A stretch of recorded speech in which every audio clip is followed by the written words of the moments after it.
So do you know where your garbage goes? Chances are, if you live in Spokane County, it comes here.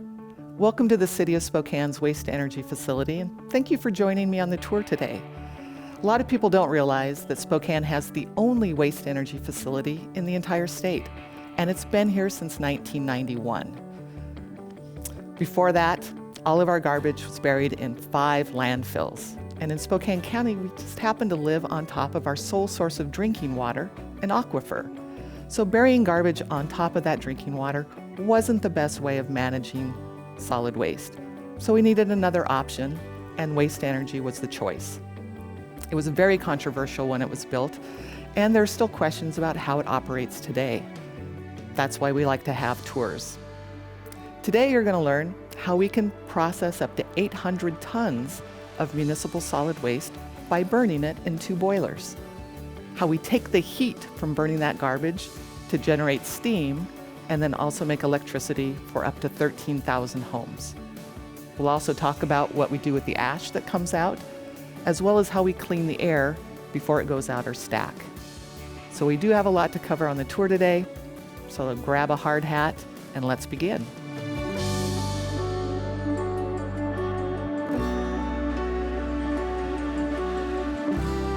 The waste-to-energy plant is located right next to the airport off of Interstate 90's Geiger Boulevard exit. The stack is 170 feet tall and towers over the entire property. As residents come in, they have an option of stopping at a recycle drop-off area where they can drop off recyclables as well as household hazardous wastes. As we go up to the tipping floor, or where people drop off the trash, we're going to pass by our residential scale house. There, our scale house operators weigh people in and out and then collect the fees based on what's left behind. So we do have a bit of a walk up there. Follow me.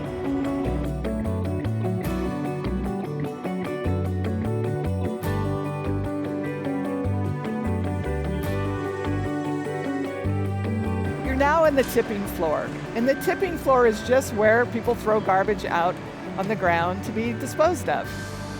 So on the tipping floor, we have 2 sections. Behind us is a place where people can bring yard waste to us. That gets reloaded and taken to a commercial composting facility. We also have a place for non-burnables and large appliances. So that material might get sent directly to a landfill, or if it's scrap metal, like an appliance, we sell it to be recycled. The garbage on this side of the building is just tossed out by residents, and on the other side of the building, the truck's bringing our trash from 2 other transfer stations, as well as it's picking up at the curbside. That's where they offload. Eventually, our heavy equipment operators use front-end loaders to push all that trash back into a pit that's behind me. That pit is 40 feet deep.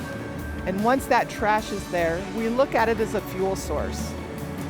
We have a crane operator that sits in a room up on the side of the wall, and he runs the claw, or what we call a grapple. But it's his job to mix that garbage up, make sure it's fluffy and it's dry, and then he feeds it into the feed hopper to our 2 boilers. And those are located on each side of the room up there. Now, we only accept garbage here until 5 o'clock every day, but we have to burn it all night long to make room for the garbage that comes in tomorrow. So the next part of the facility that we look at runs 24 hours a day, 7 days a week. So we're going to go on inside.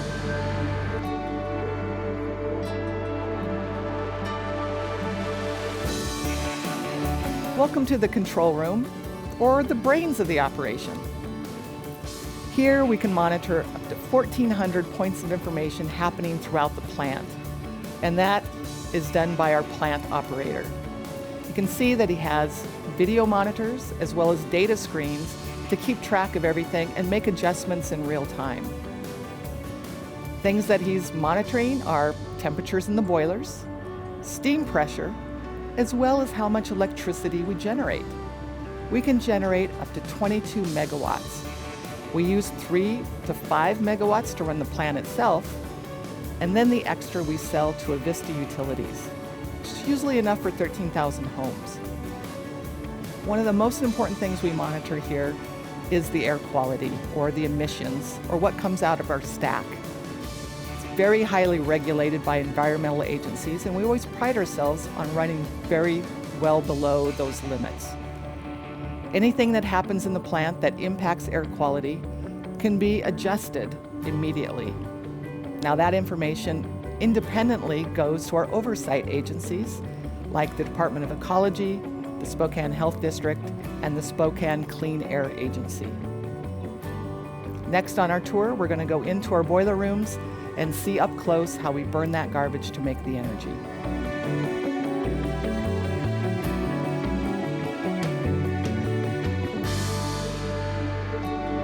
I'm standing next to one of our 2 boilers. Now, each boiler can burn up to 400 tons of trash every single day. The claw, if you remember, will pick up measured amounts of garbage, feed it into a feed hopper that's 2 stories above us. That garbage will be funneled down and then pushed out in measured amounts on the top floor of the boiler. Now, the boiler floor is at a slant and it has moving grates. So that garbage will slowly work its way down through several burning zones. It dries out, it catches fire, and then finished ash will drop off into a quench tank of water and the floor below us. Now, pollution begins inside each of the boilers. We use anhydrous ammonia that we spray into the gases inside the boiler to neutralize nitrogen oxides. We then pull the gases outside the boiler and inject charcoal or carbon, which kind of grabs onto the mercury and makes it easier for us to remove. All of those gases then go to what's called an acid scrubber, which is a tall cylinder on the other side of this wall.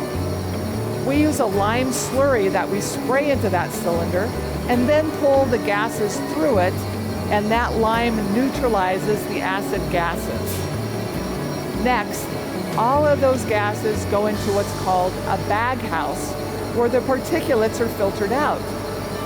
So for every boiler, there are over 1,700 of these cylinders, which are a little bit longer, but they're wrapped with fabric and they have a vacuum that's pulling through the middle.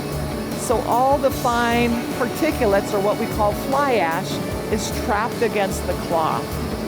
Then we blow that off, that drops down, and we will mix our fly ash with bottom ash to go out and be treated. Now, fire needs oxygen to burn, right? So we get that air from the pit area. We have big fans that pull in that kind of dirty, smelly air, and we use that to blow into the boilers to get that high temperature. Because we want to take that temperature to make steam. So you'll notice the big pipes above us, that's bringing water into the walls of our boilers. And the boiler walls themselves are made up of water tubes. Each boiler can hold about 20,000 gallons of water. We heat that water up, make steam, and that steam is going to turn a turbine to generate our electricity. The next place we go will be our turbine room.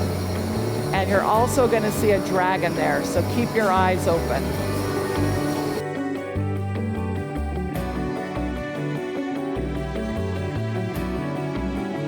This is the turbine room. And I told you we're going to see a dragon, didn't I? Well, you can't see the steam turn the turbine, but you can get an idea of how it works. At the tail of the dragon, a high-pressure steam pipe is bringing steam to turn the turbine at over 3,600 revolutions per minute. The generator is located on the other side of the dragon, making the electricity. The steam, after it turns the turbine, is going out the large pipe at the head of the dragon. Our next stop, we'll talk about where that steam is going and also where the electricity comes out. Now that we're outside the building, you can see that big pipe that's coming out the side. that's bringing the steam that's already turned the turbine out to be cooled. That pipe will take that steam over a bank of fans called an air-cooled condenser.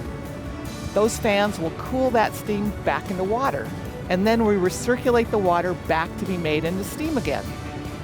You'll also see our switching yard. So the electricity that we generate here, and we don't use to run the plant itself, goes directly to the power grid over the overhead lines to those 13,000 homes. We're going to finish our tour on the other side of the building where we're going to talk about the ash. This is the last stop on the tour today. We're going to talk about the ash. The ash that leaves the boilers is 90% less in volume than the garbage that went in. So it will take up a lot less room when it does go to a landfill. We also treat it as it comes out the building with lime. And that lime binds the heavy metals to the ash and renders it inert.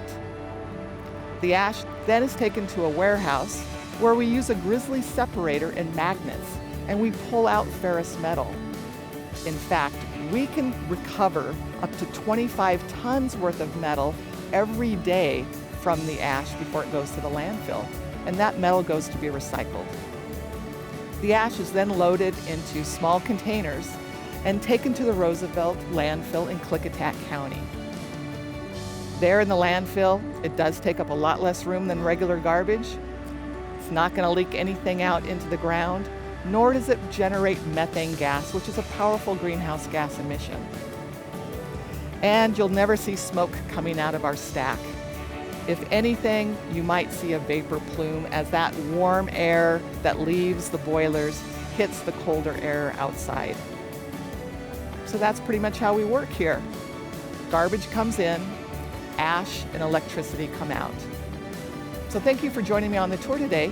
And please remember, there is no good way of dealing with garbage except not to make it in the first place. All right, thanks everyone. Goodbye.